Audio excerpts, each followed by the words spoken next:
hari ini saya yakin akan membekali ibu-ibu semua untuk perjalanan spiritual, terutama dalam masa Advent ini ya. Sebenarnya saya pengen sekali ikut sampai selesai, tapi tamu saya tadi ini juga tamu istimewa, mudah-mudahan bisa memberi warna untuk kehidupan kita umat Katolik di sini.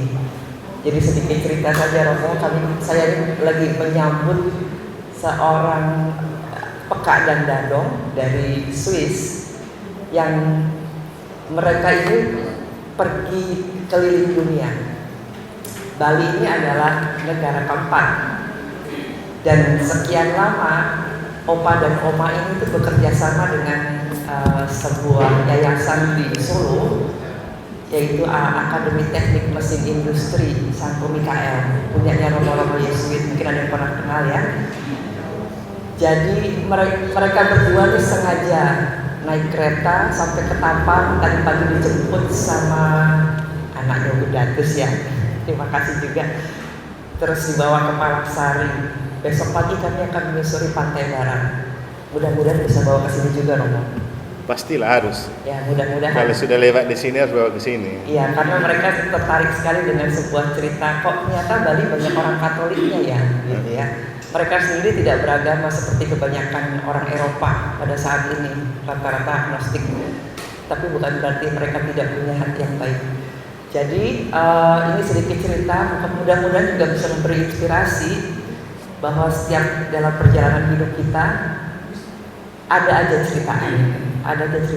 Saya dalam keadaan flu kemarin ini sebenarnya, tapi saya kok percaya perjalanan saya menuju barat Bali ini sekali tempuh dapat banyak. Salah satunya ketemu Romo lagi, ketemu ibu-ibu lagi. Gak bosan? Enggak sih, kebetulan gak bosan gitu ya, kebetulan. Jadi saya menyemangati ibu-ibu semua hari ini untuk membuka hati, menyambut Tuhan lebih awal. Sebuah perjalanan yang indah, saya yakin, untuk memasuki masa Advent ini, bilang minggu kedua Advent ya. Masih minggu harapan tuh hari ini, Romo. Saat ini masih minggu harapan. Jadi saya dengan sukacita menemani ibu-ibu pagi ini untuk membuka acara ini. Semoga rekoleksinya berjalan baik dan lancar, Bu Ayu. Saya akan stay mungkin sekitar 20 menitan sebelum saya melanjutkan perjalanan ke Palasari. Saya takut sendiri, Tidak aja saya nyetir hari ini. Pakai motor saya, Bu. Oh, oke. Nanti saya belajar dulu pakai motornya Romo gitu ya. Motor kaki soalnya. Saya pelajaran khusus seminggu lebih gitu kalau kayak gitu. Aku tidak seorang diri. Betul sekali kata Romo, aku tidak seorang diri. Saya tadi 3 jam berasa seorang diri, belum tapi seorang ibu-ibu segini banyak ya. Saya langsung hati saya maknyes gitu ya. Ternyata hari ini perjalanan hidup saya adalah bertemu dengan ibu-ibu sebanyak ini, menghapus duka lara saya selama 3 jam tadi sendirian ya. Ternyata 3 jam saya sangat berarti untuk bisa bertemu Anda semua. Baik, selamat mengikuti rekoleksi, dan nanti selanjutnya ada pertemuan dengan ibu-ibu Geo ya. Saya minta tolong disampaikan salam saya untuk mereka. Sepertinya juga ada calon-calon dewan ya nanti ya. Oke, sedikit lagi Romo Kerawang ada di sini. Kita menyemangati semua ibu-ibu. Sekarang sudah masa kampanye. Pasti di antara Anda semua kemarin juga sempat ikut kok webinar kita. Sudah masuk kampanye, mereka boleh sekali meminta dukungan kita semua, tetapi tidak memaksa. Jadi kita akan mempersilahkan siapapun nanti yang hadir di sini, ibu dari BOW atau calon-calon dewan, kita berikan mereka semangat, dukungan, dan doa terutama. Kalaupun nanti kita tidak memilih untuk dia, paling tidak doa kita menyertai. Amin. Amin. Baik, terima kasih banyak Romo. Terima kasih banyak untuk hari ini. Sampai ketemu lagi kita. Tuhan memberkati kita semua. Amin. Saya kembalikan alat ajaibnya. Takut sekali lama-lama sama saya di sini ya. Baik, selamat siang Romo. Selamat siang Ibu Ica, Presidium 1 BKRI. Selamat siang ibu-ibu semua. Terima kasih atas kehadiran kita semua pada siang hari ini, tempat ini untuk mengikuti kegiatan rekoleksi bersama ibu-ibu se-Dekanat Bali Barat yang akan dipimpin oleh Romo kita yang terkasih, Romo Eman, Martinus Emmanuel Ano, Pastor Paroki Santo Petrus Negara. Tema rekoleksi kita pada siang hari ini adalah berjalan bersama memelihara kedamaian dunia.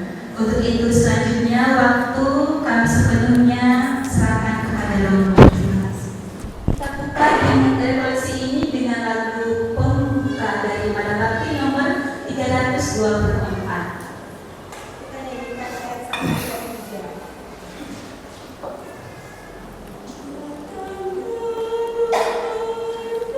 Datanglah, datanglah Tuhan, datanglah,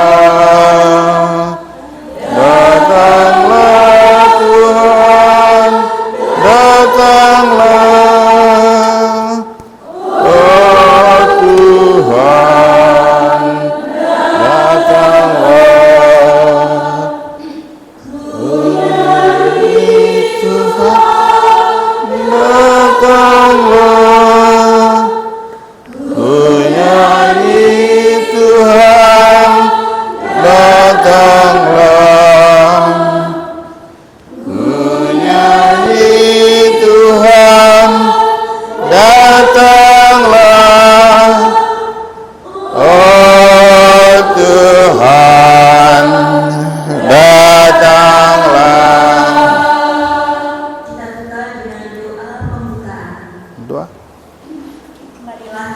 sini Bu, itu ada podium. Bapa dan Putra dan Roh Kudus.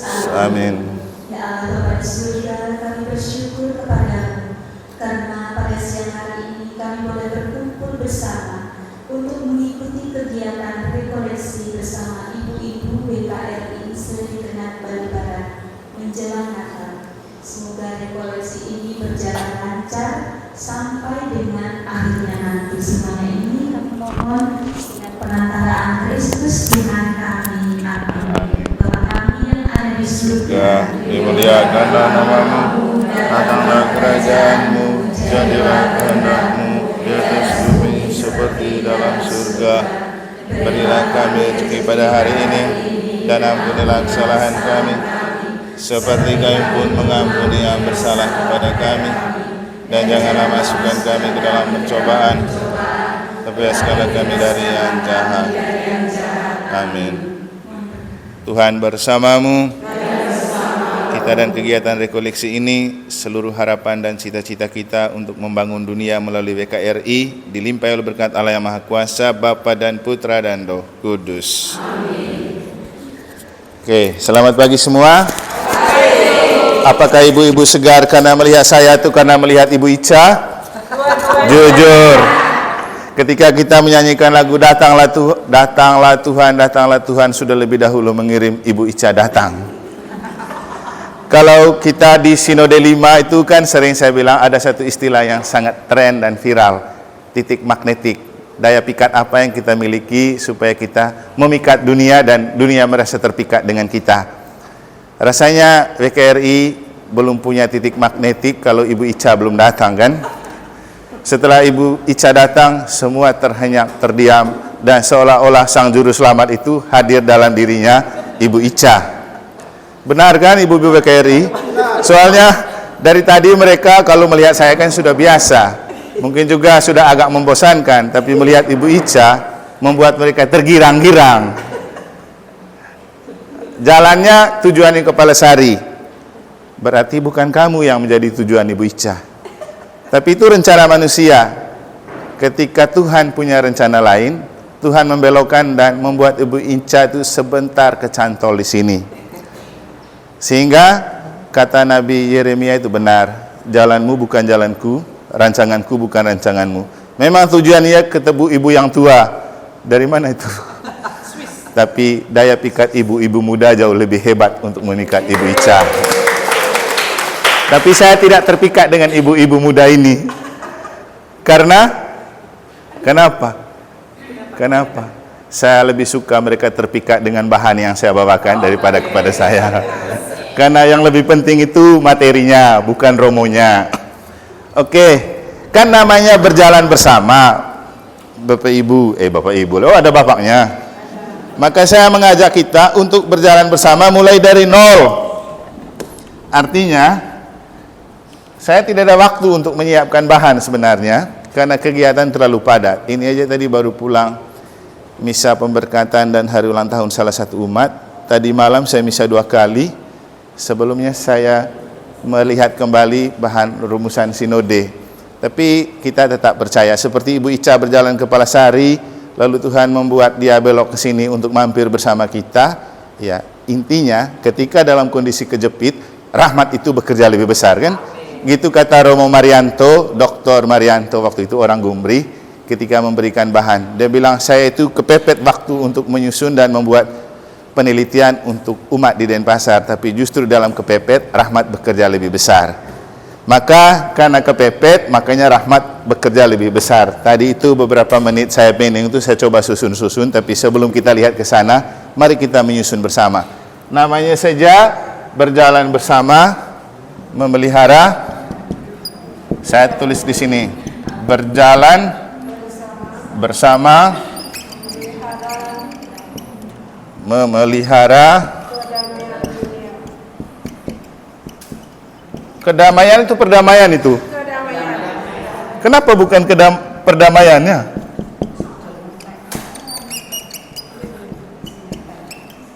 Kedamaian dunia.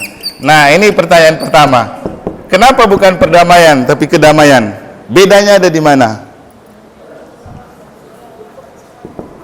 Tidak terang lagi. Masih ya.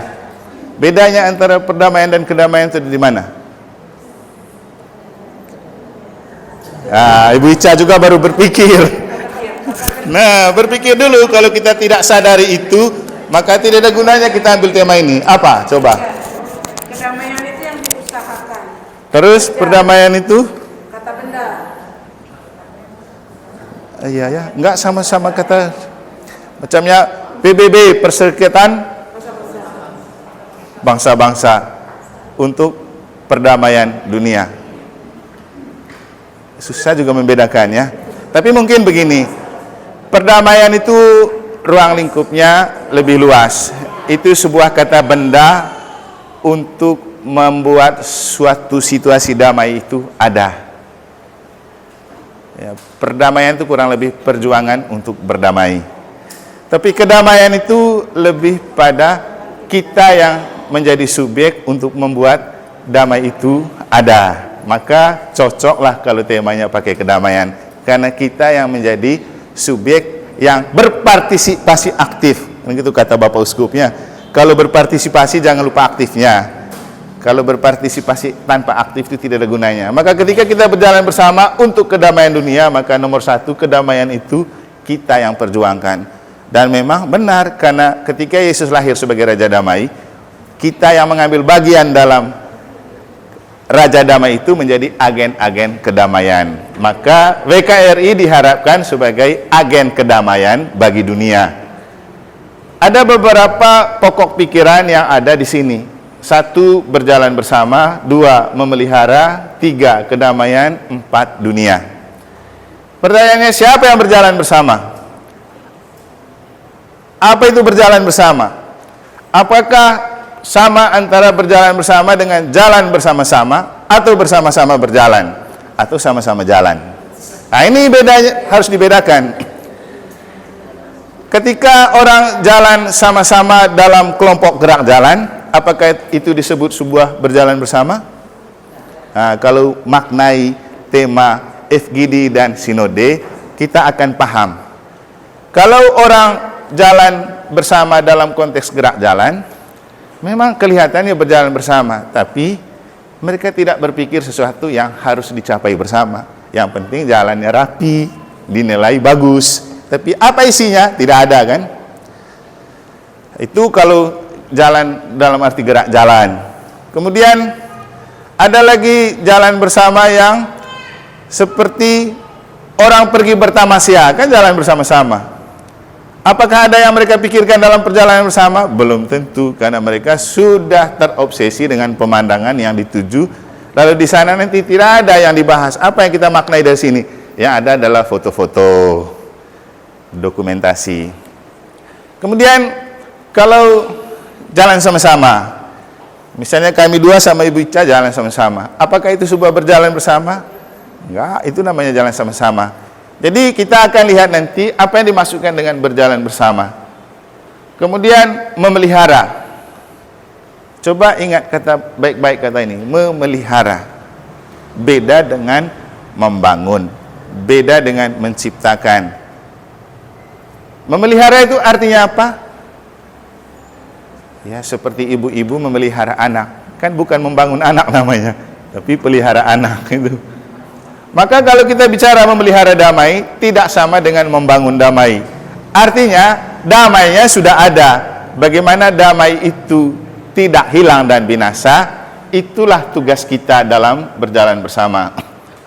Kemudian, kedamaian. Tadi sudah dikatakan kedamaian itu subjeknya kita yang melakukan untuk damai itu ada.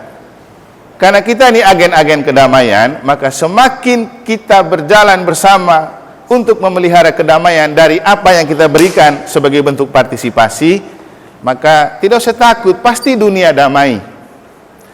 Kalau kumpul semua orang-orang yang memelihara kedamaian, pasti dunia damai. Kalau tidak ada keinginan untuk berdamai atau memelihara kedamaian, dunia juga tidak akan damai. Nah, pertanyaannya, mulai dari mana kita berdamai? Kalau meminjam falsafahnya di Bali, kedamaian itu mencakup 3 kan? Om, Santi, Santi, Santi, Om. Pertama, berdamai dengan yang di atas. Kedua, berdamai dengan lingkungan sekitar dan sama. Ketiga, berdamai dengan diri sendiri. Begitu. Dan itu aja kuncinya. Kalau bahasanya kita di sinode, sebelum mendamaikan dunia, damaikan dulu diri sendiri. Sehingga istilahnya, sebelum kita missio ad extra, keluar untuk membawa damai, pertama, kita harus mendamaikan diri sendiri. Menginjili diri sendiri. Cara untuk kita mendamaikan diri sendiri, itulah Natal.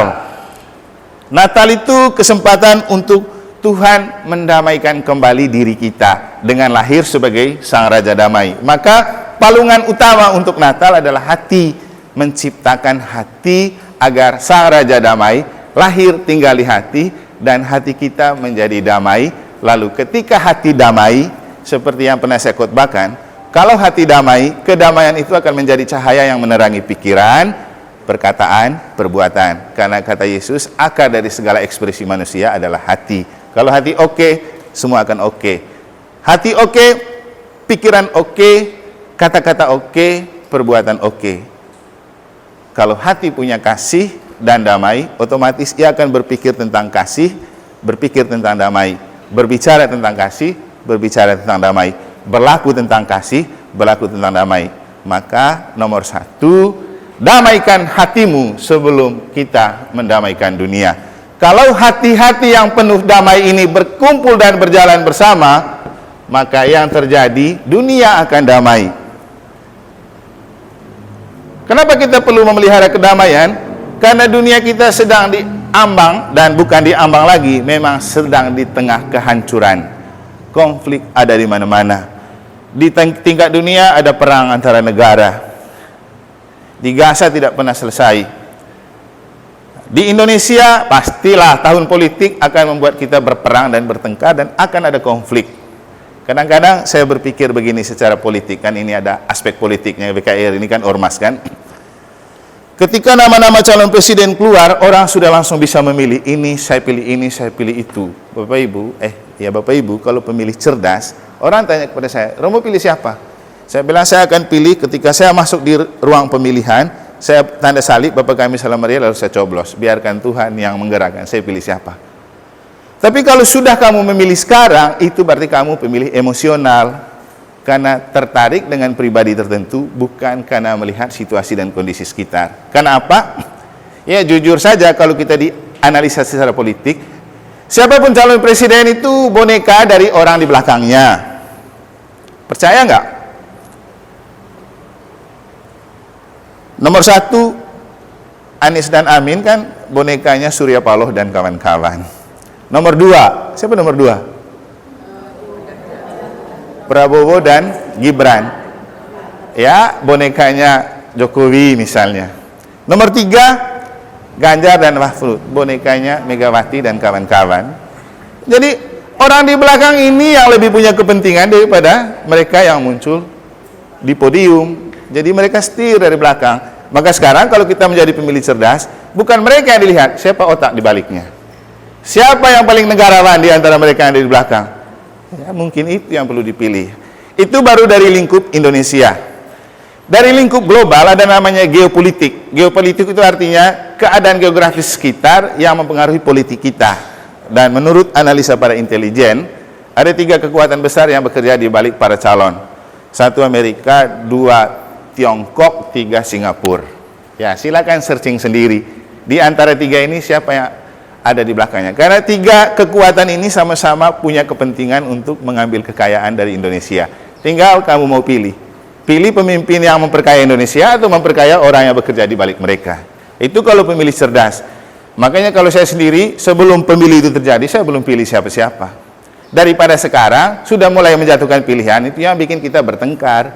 Karena namanya ngefans, orang yang ngefans nomor 1 pasti benci nomor 2 dan 3. Orang yang ngefans nomor 2 pasti benci nomor 1 dan 3. Orang yang ngefans nomor 3 pasti membenci nomor 1 dan 2. Nah, kalau kita sudah mulai saling menaruh benci karena pilihan, di manakah kedamaian? Kan gitu.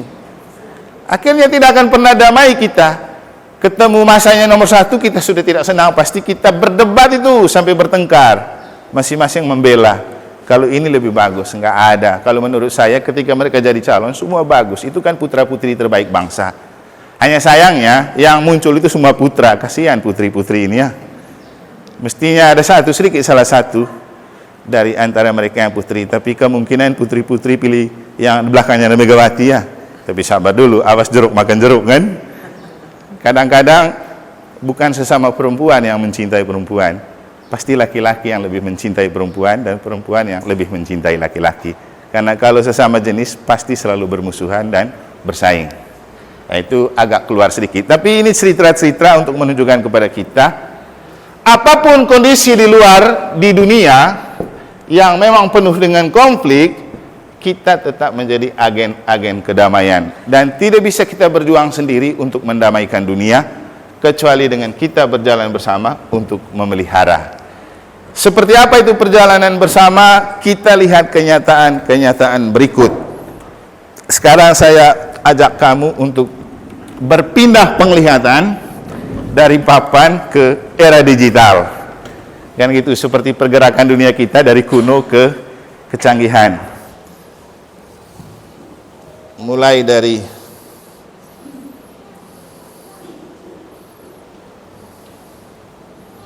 nih. Ini judul rekoleksi kita. Tadi sepintas saya sudah jelaskan. Kita lihat sekarang. Berjalan bersama memelihara redamaian lagi saya tulis tuh ya, karena cepat-cepat. Kedamaian dunia. Berarti ada 4 kata kunci. Berjalan bersama memelihara perdamaian dunia. Jadi perdamaian itu sifatnya umum, tapi kita lebih memilih kedamaian karena memulai dari dalam diri kita sebagai subjek. Apa itu perjalanan bersama? Jalan bersama atau sama-sama berjalan atau berjalan bersama. Saya kasih contoh. Yang ini kamu punya, kira-kira namanya apa? Apa jalan bersama atau sama-sama berjalan atau berjalan bersama? Pertanggungjawabkan sekarang. Saya tanya mereka yang jalan ini, saya tidak mau tanya yang tidak jalan. Jenis perjalanan ini, apakah jalan bersama atau sama-sama berjalan atau berjalan bersama? Kenapa disebut berjalan bersama? Jelaskan kepada saya, supaya saya punya kekecewaan waktu itu batal. Karena mereka pergi hari Minggu, saya marah tuh. Kenapa kamu pergi hari Minggu? Harus bisa diperuki. Tapi sebenarnya yang membuat saya kecewa itu karena begini, bukan karena perjalanan ini, tapi rasanya di gereja itu lain ketika muka-muka ibu-ibu tidak ada. Karena kalau mau jujur, yang paling kusuk dan serius doa dan misa itu ibu-ibu. Jadi kalau kamu semua pada pergi, siapa yang tampak kusuk di gereja? Kan gitu. Makanya lain kali jangan pergi hari Minggu. Apalagi waktu itu yang tugaskan Marsudirini, ada yang tidak Katolik lagi yang datang. Nanti atau juga ada tamu yang datang lihat, loh ini paroki tidak ada ibu-ibunya kah? Padahal mereka lagi pergi. Itu saja alasannya. Bukan tidak suka karena benci, tapi karena saya pingin supaya hari Minggu kita menjaga citra paroki agar sama-sama di gereja. Karena kita kan cuma misa 1 kali saja. Itu. Tapi nggak apa-apa. Jangan ikut kelompok lain, misalnya kelompok arisan ini, kelompok arisan itu. Kenapa? Mereka itu bukan bagian dari komunitas gereja. Kalau WKRI kan ada di dalam DPP di bawah Komisi Kerabang. Berarti kamu masuk struktur dewan. Jangan kita dewan yang mengajarkan untuk tinggalkan paroki pada hari Minggu. Itu maksudnya. Jadi dengan demikian belum terjawab dan saya belum puas kalau kamu belum menjelaskan. Kenapa kamu mengatakan ini disebut berjalan bersama? Ya, ayo. Karena Baik, Romo. Terima kasih. Ya, kami kemarin sempat bilang, Romo mana semangat kamu sudah kecil. Sempat juga Romo ini. ya, pegang dua-duanya. Iya, ternyata kita sama-sama saling merindukan ternyata Romo ya. Baik Romo. Saya mencoba ini. Yang pertama saya bilang ini berjalan bersama. Karena apa?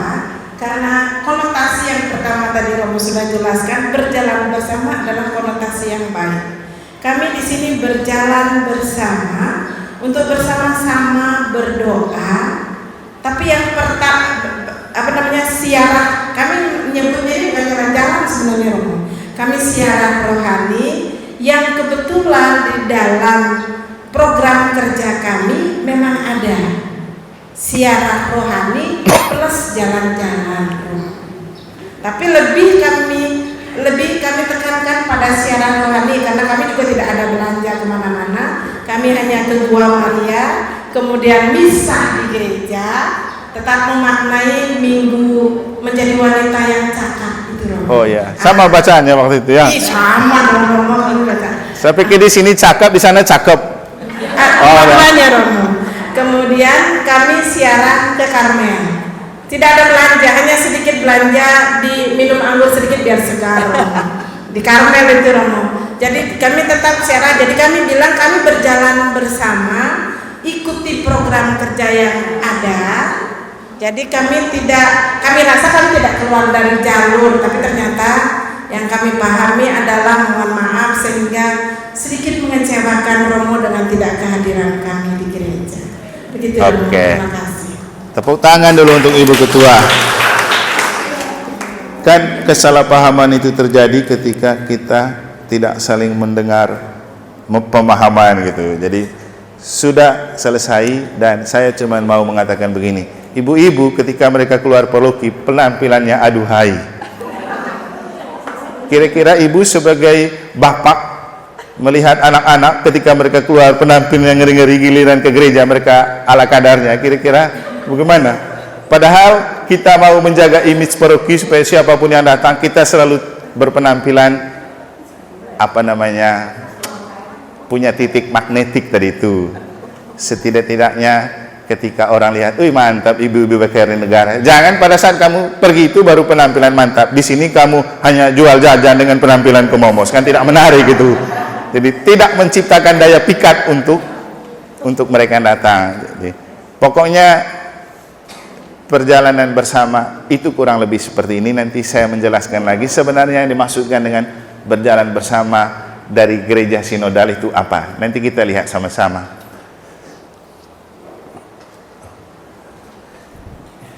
Ini juga jalan bersama itu berjalan bersama. Pasti kita pingin dijawab berjalan bersama ya. Tidak mungkin kita mau bilang ini jalan bersama atau bersama-sama jalan. Siapa yang berjalan bersama? Dan bersama siapa saja? Kalau saya kasih tunjuk gambar di sini, artinya kita tidak bisa berjalan sendiri ketika berjalan bersama. Ada orang lain yang akan berjalan bersama kita dan semuanya penting. Dan berjalan bersama kita itu sebenarnya ini yang paling penting ini. Kita berjalan bersama untuk menjaga persekutuan, untuk berpartisipasi, untuk bermisi. Itu inti dari berjalan bersama, makanya beda dengan gerak jalan bersama-sama atau sama-sama berjalan. Ini intinya, persekutuan, partisipasi, misi. Persekutuan artinya apa? Kita berjalan bersama karena kita ini satu dalam Bapa, Putra, dan Roh Kudus karena rahmat sakramen baptis. Maka persekutuan bersama itu adalah simbol dari persekutuan segitiga cinta Bapa, Putra, dan Roh Kudus, bukan cinta segitiga Bapa, Putra, dan Roh Kudus. Jadi dibingkai oleh Allah Tritunggal karena rahmat baptis yang kita terima. Misalnya, Ibu Wulandari, aku membaptis engkau dalam nama Bapa, Putra, dan Roh Kudus. Saat itulah kita bersatu dalam pribadi persekutuan Bapa, Putra, dan Roh Kudus dengan mengandung tugas dan tanggung jawab. Rahmat baptis membuat kita punya tugas dan tanggung jawab untuk menjadi imam, nabi, dan raja. Imam itu untuk menguduskan, nabi itu mewartakan sabda, raja itu memimpin. Dan kita semua oleh rahmat sakramen baptis bisa saling menguduskan. Kenapa saling mendoakan itu penting? Karena kita adalah imam yang terbaptis. Nah, kalau seperti kami ini imam yang tertabis. Tapi tugasnya sama, menguduskan. Bapak Ibu berdoa untuk menguduskan. Kamu doakan saya untuk menguduskan saya. Saya doakan kamu untuk menguduskan kamu. Kan gitu. Karena rahmat sakramen baptis. Kemudian imam nabi. Nabi itu mewartakan Injil. Kita semua itu dipakai Tuhan untuk mewartakan Injil. Itulah misi kita yang utama. Pasti Ibu Ica masih ingat ketika Bapak Uskup dalam arahan menegaskan, paling utama dari gereja sinodal adalah misi. Kita mewartakan Injil dan kerajaan Allah ke tengah dunia. Oleh Romo Dr. Oktonaif kemudian lebih terperinci lagi mengatakan, misi itu ada 5 jenis misi. Tapi secara umum itu missio ad intra, missio ad extra. Missio ad intra artinya kita bermisi ke dalam, di dalam diri dan anggota gereja.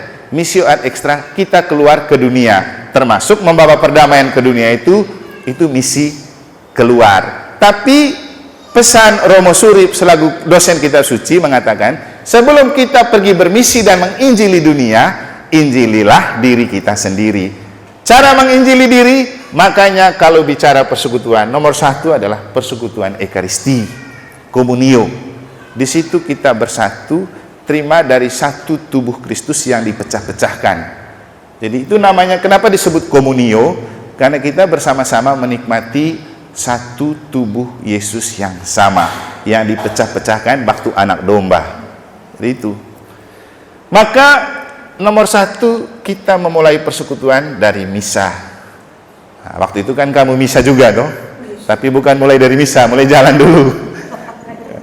Tapi tidak apa-apa, kan ada misanya. Itulah persekutuan, menjaga persekutuan kita dengan Allah Tritunggal.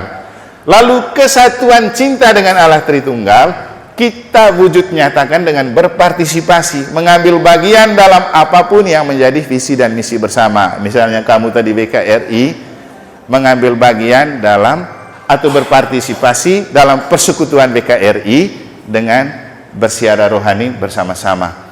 Nah, partisipasi ini bisa diekspresikan dalam banyak bentuk. Mulai dari eklesia domestika, itu gereja dalam rumah tangga. Mulai dari habis itu KBG, lingkungan paroki. Jadi seperti ini kita misa di lingkungan untuk Pesta Pelindung Lingkungan Santa Maria Immaculata tadi malam, karena mereka berpelindungkan Maria Immaculata. Semua orang berpartisipasi, mengambil bagian di dalamnya untuk menjaga persekutuan. Makanya semakin kita jarang ikut di KBG dan lingkungan di paroki, itu yang membuat kita bisa menjadi domba yang hilang. Kalau hanya sekedar menjadi domba yang hilang, lebih mending. Yang jadi masalah ketika menjadi kambing yang hilang. Karena kalau domba yang hilang, kan sudah saya jelaskan toh, kalau domba yang hilang, maka karakter domba itu lembut, taat, mau diatur. Berarti kalau domba yang hilang karena memang mungkin dia jauh dari gereja, atau karena kendaraan tidak ada, atau karena sakit, tapi dia menghilang dari gereja, kemudian kita ajak dan kita kunjung dia, dia masih tetap rindu mau ke gereja hanya karena kondisi tidak mendukung, itu namanya domba yang hilang. Tapi kalau kambing yang hilang, kita tahu karakter kambing kan, kepala keras, dengkung, bengkung, tidak mau diatur. Ya, pokoknya kambing kan susah diatur kan. Kalaupun kita makan dagingnya, bikin kita darah tinggi saja kan. Nah, itu karakter domba yang dia tidak ke gereja bukan karena dia tidak punya kendaraan, bukan karena dia sibuk, bukan karena dia sakit, tapi karena memang dia kepala keras. Itu. Nah, itu yang susah. Tapi biasanya kesusahan itu terjadi karena dia jarang berkumpul dengan KBG, lingkungan, paroki. Semakin dia jarang berkumpul, semakin ada peluang untuk jadi kambing yang hilang. Kenapa kemudian saya meminta untuk WKRI jangan lupa aktif di KBG, aktif di lingkungan, aktif di paroki. Ya, puji Tuhan, memang WKRI selama ini mereka aktif. Bahkan misa harian pun muka WKRI selalu ada. Saya tidak tahu mereka ikut misa karena WKRI atau karena keluarganya. Pokoknya sudahlah. Sesekali misa harian pakai baju WKRI juga sudah bilang, oh ini wakil dari WKRI. Tapi tentang misa harian ini pakai prinsip salah satu anggota WKRI jadi ketua lingkungan di Maria Immaculata. Saya senang sekali tadi malam dia punya ajakan untuk umat. Mari kita mencintai dan ikut misa harian supaya Romo tidak kesepian misa harian. Nah, ini baru cocok. Lihat, supaya Romo tidak kesepian misa. Itu kan bagus. Kalau kesepian hidup ya urusan lain, tapi kesepian misa ini cocok ini. Itu yang dimaksudkan dengan persekutuan partisipasi. Sekarang misi, untuk apa kita bersekutu, untuk apa kita berpartisipasi. Namun sebelumnya kembali ke partisipasi. Kenapa kita perlu berpartisipasi? Karena setiap orang punya bakat dan talenta yang bisa dipakai. Ibu Ica, biar dia kesannya begini, tapi kalau sudah di paroki, dia berpartisipasi dengan main organ. Nis, ya, organ. Berpartisipasi. Walaupun nanti sebentar kita sama-sama isap rokok, tiba-tiba sekarang dia pegang pencet, habis itu pencet organ. Jadi kita memberi apa yang dapat kita berikan sebagai talenta. Mbak Ayu talentanya mendekor, mengambil bagian dengan mendekor. Komeng talentanya hitung uang, mengambil bagian dengan jadi bendahara. Ibu Anis talentanya apa? Apa? Lektor. Lektor, dan memang dia paling banyak lektor misa harian. Ibu Retno kira-kira talentanya apa? Dia bukan lektor dia. Hah? Talentanya dia itu menunjukkan kepada kita arti terbesar dari spiritualitas kehadiran. Biar dia tidak bertugas tapi selalu hadir. Ya, nanti baru yang itu. Jadi hadir saja dulu membuat orang senang. Saya senang lihat dia hadir terus. Bahkan dengan pakaian seragam ada terus. Baru pulang dari rumah sakit dinas, datang ke gereja dengan pakaian dinas rumah sakit. Yang lain kan kadang alasan, saya belum mandi, saya belum ganti. Baru pulang kantor buru-buru, akhirnya tidak jadi. Nanti tiba-tiba di rumah ada tamu datang lagi, tidak jadi lagi ikut misa. Makanya Bapak Ibu, kalau kita punya hati, casing itu tidak terlalu penting. Mau pakaian apa, yang penting jangan pakai celana pendek saja kan. Pakaian kantor dan pakaian kerja itu kan itu apa namanya? Sangat sopan karena itu pakai untuk kerja. Bahkan Tuhan senang kalau kita datang dengan pakaian kerja. Karena apa? Kita membawa kerja dalam misa dan kita misa untuk bekerja. Kan gitu. Tapi kadang-kadang kita alasan belum ganti, belum cuci muka, belum masih pakaian kerja. Sudahlah. Padahal Tuhan tidak mempersoalkan semuanya itu. Yang penting hati kita mau. Kalaupun belum cuci muka, banyak wastafel di gereja. Kalau kekurangan sabun dan hand body, kasih tahu saja. Untuk kami butuh hand body kayak gini. Supaya selanjutnya saya kasih tahu, Yos, siapkan saja hand body itu. Siapa tahu ada ibu-ibu yang pulang kerja mau ikut misa, tapi mau segarkan wajah di sini, silakan. Kan gitu. Biar itu tidak dijadikan alasan. Mungkin pinjam juga, Yos punya banyak hand body itu. Jadi Ibu Angel, siapa lagi yang alasan karena muka kusam itu sampai di sini baru disegarkan. Itu misi ya. Jadi kita bersekutu untuk solid ke dalam, lalu solider keluar. Berpartisipasi karena kita selalu punya bakat, talenta, dan kelebihan. Untuk apa? Untuk bermisi. Misi itu apa? utusan ke tengah dunia. Makanya saya gambarkan di sini. Lihat sih, saya tidak cuci muka ini, tapi lebih selebritis dari selebritis kan? Iya, saya hanya membasuh muka dengan misa hari Minggu. Waktu itu, ini kan hari Minggu. Waktu itu ada pengambilan film dokumenter Harmoni Bali untuk menjelaskan bagaimana Islam masuk di Bali. Didatangkanlah tokoh agama dari provinsi dan FKUB dari provinsi. Ini kan Ketua MUI Bali, ini Bupati Jemberana, ini Sukahet temannya Ibu Ica, Ketua FKUB provinsi. Ini Dea Anissa, ini ada satu Seprika apa di sini. Ini salah satu motor yang membawa aktor-aktor penting untuk pengambilan film dokumenter Harmoni Bali. Waktu itu saya datang karena diminta Romo Venus menggantikan beliau FKUB provinsi, tapi hari itu hari Minggu. Lalu saya bilang, saya misa dulu, Tata. Oh iya no. Setelah saya misa, mereka makan siang di Perancak. Kesanalah saya dengan pakai jubah setelah misa. Kan muka kusam itu kalau habis misa kan, capek habis misa. Sampai di sana ketika mereka lagi makan di Perancak, saya pergi langsung ke mejanya Pak Sukahet ini. Lalu kita ngobrol dan mereka heran, kok saya bisa langsung nyetel, padahal kita sudah kenalan waktu bicara tentang Perda 4 di Keuskupan. Jadi jam terbang itu penting supaya punya banyak jaringan dan teman. Asiklah kita ngobrol dan kita melanjutkan obrolan itu sampai ke kapal atau perahu. Disiapkan 2 perahu, 1 perahu untuk aktor utama ini, 1 perahu untuk tokoh agama lain yang ikut.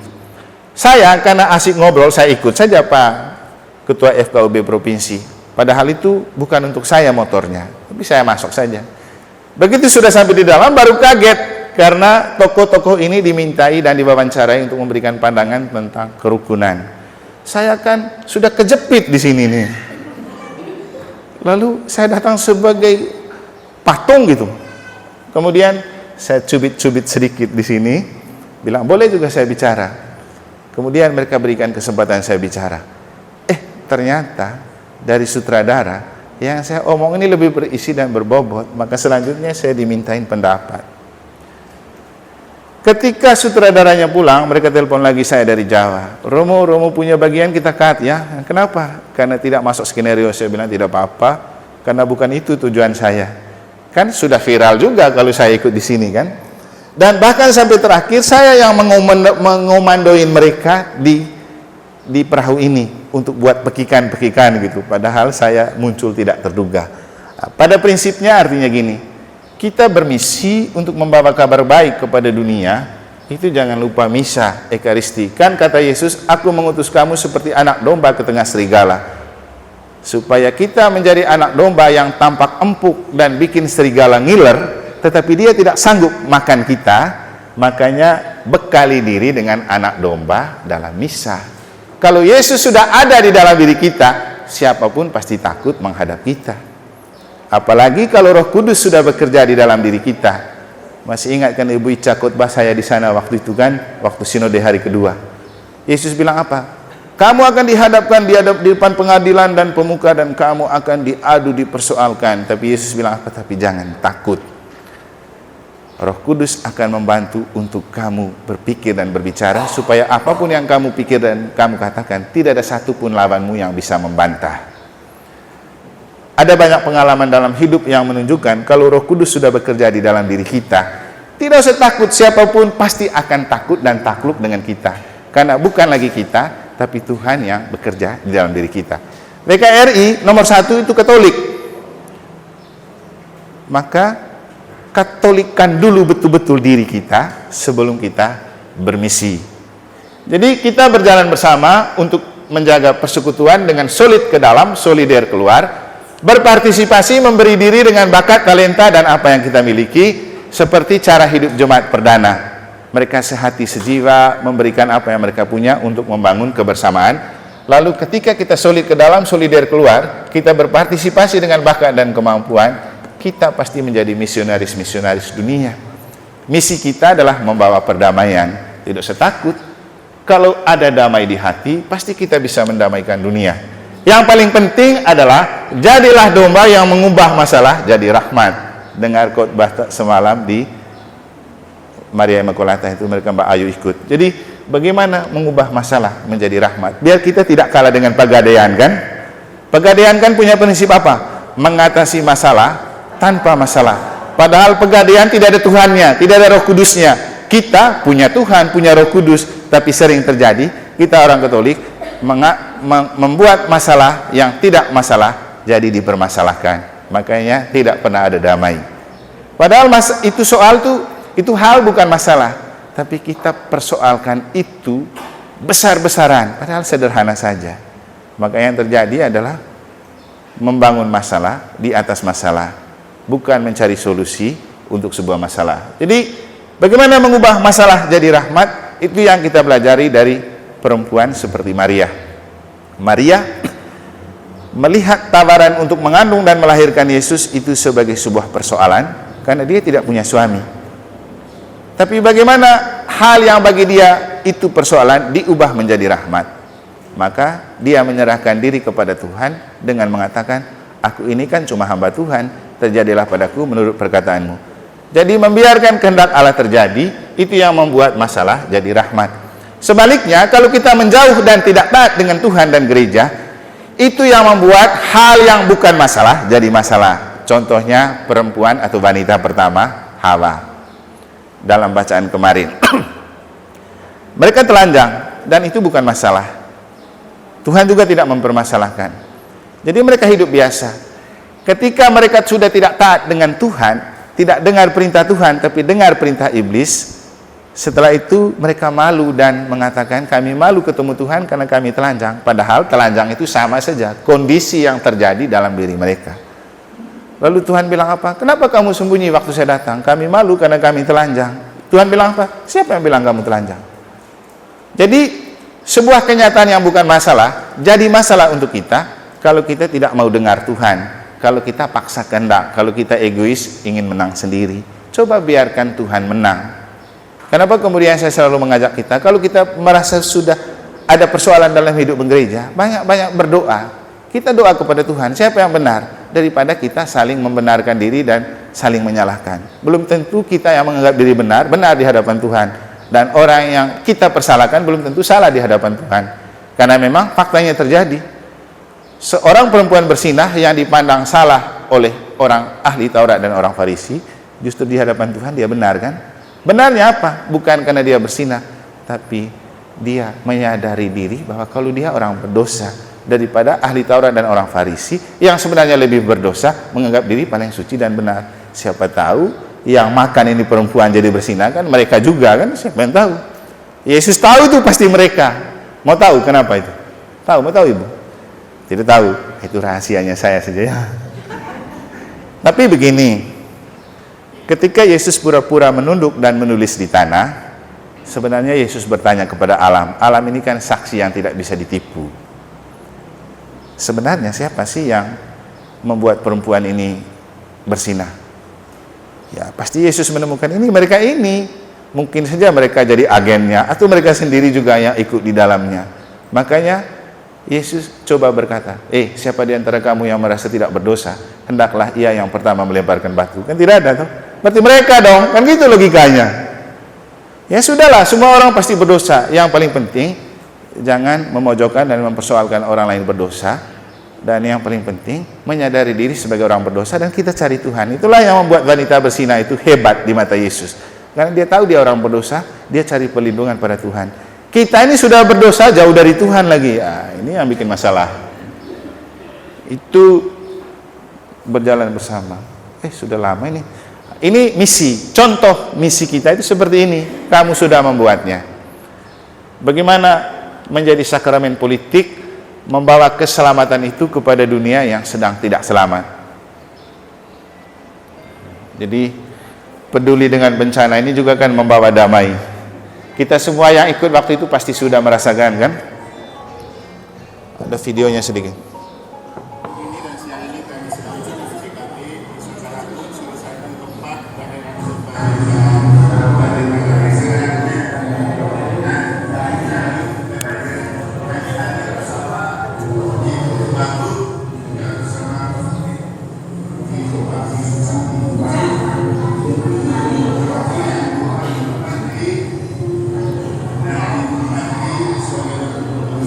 Ada Ibu Ica lagi?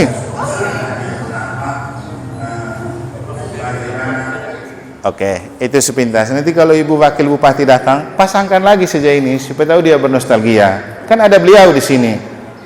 Jadi ini WKRI bermisi sebagai domba di tengah dunia. Nah, itulah yang kita bawa sebagai gereja sinodal, persekutuan, partisipasi untuk bermisi. Dan ini misi kita yang paling aktual dan relevan. Ini lewat-lewat saja ya.